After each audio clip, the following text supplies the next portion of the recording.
welcome to Back to School Night 2021. You are in AP Physics C, Mechanics with E&M. My name is Robin Dime, and I have the pleasure of having your child in class this year. It's been exciting. We have 7 students. We also, all 7 have gone through AP1 last year, so they have such a great, solid background.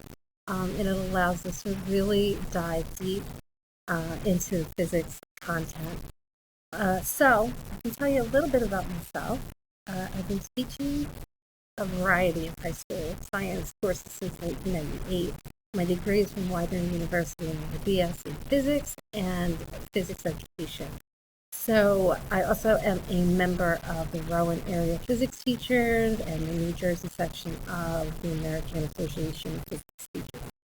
I do reside in Washington Township. I've been here since 2008. I have 2 children. My son just graduated last year. My daughter is a junior. So I really do understand, their time crunches and, the busyness of their schedule. So I try to be as flexible as possible. So a little bit about the course. The AP Physics C really is 2 courses. The first part is the mechanics course, and it has its own separate AP test. The second part is the electricity and magnetism, and that has its own separate test as well.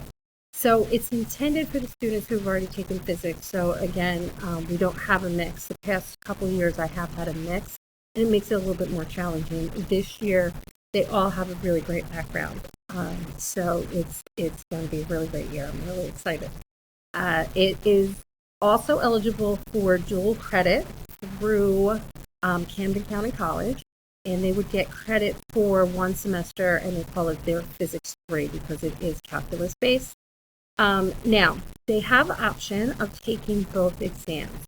But I will let you know, with our new rotating schedule, the fact that the senior trip is before the test and we have over a week-long spring break, I know that we will not get to all of the content for the E&M portion. I do have resources posted on Schoology, though, if the kids want to take that exam. It would just be a lot of independent study outside of class since we just don't have enough class time anymore. And in fact, I am working with guidance in order to kind of revamp and revisit how we propose the course. You can also get more information about AP Physics C on the College Board.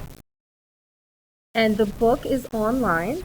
We did struggle a little bit getting everyone. It was very laggy in the beginning, and it was hard to get some of the kids on, but it was just a delay in that. So it is an ebook, but they also have a hard copy of an earlier version at home. So that way they can get away from the screen if they are doing, reading and the different readings. We do use WebAssign. It's used widely across different colleges as well. And those problem sets are posted in Schoology. I'm going to try and make a calendar for them, like an at-a-glance, so they're on top of all of that. Schoology, they've used it for a few years now. I think they're all pretty proficient. I'm very flexible, though, so if they, ran into something, they can just text me or email me, and we can certainly work around any scheduling conflicts there. The WebAssign problems do get really challenging, and I did suggest to them that they make a group chat so that when they're working on it, if they get stuck, they can reach out to one another, and maybe somebody has an idea on how to go about and get started on a problem. They know from last year that physics really requires a lot of brain sweat. So they really do have to muscle through these problems in order to really master the concept. The grades are determined. Tests are 50%. We'll have quizzes, which are 15. We have independent problem solving, which is 15, and then lab work, which is 20%. In addition to that, I'll be using an AP Classroom. They have different problem sets there that will collaborate together in class.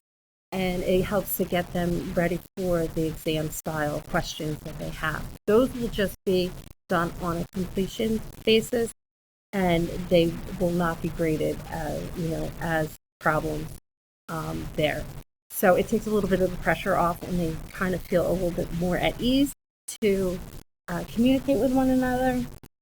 And the tests in this course, they can expect, and it's kind of devastating sometimes at first, because they might get a test back and they might end up getting like a 40 on it.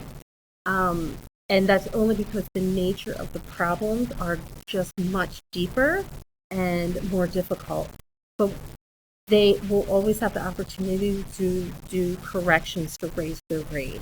So I wouldn't worry too much, and you can kind of help, pump them up a little bit and remind them that, you know what, this is normal. It's definitely normal. It's known across the globe to be a very difficult class in college, let alone in high school. So, we're all going to get through this. And a lot of times, especially with physics, that once you do it and then you see where you went wrong and you do corrections on it, you have a much better grasp of the material.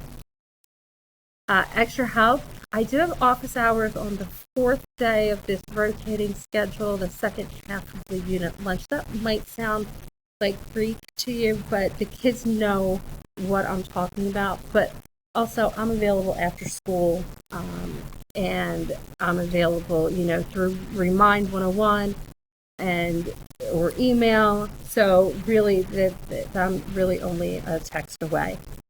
It's not meant to do solo. So this course is really challenging, and I encourage them to collaborate as much as possible together, and reach out to me for hints or tips and things like that.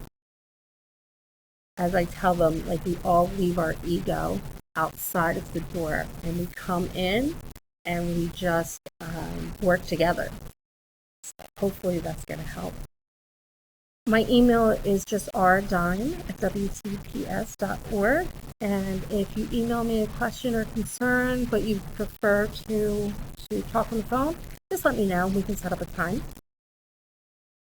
So I really look forward to an amazing year with your kids. I've already seen they all collaborate very nicely together. They're all very nice kids.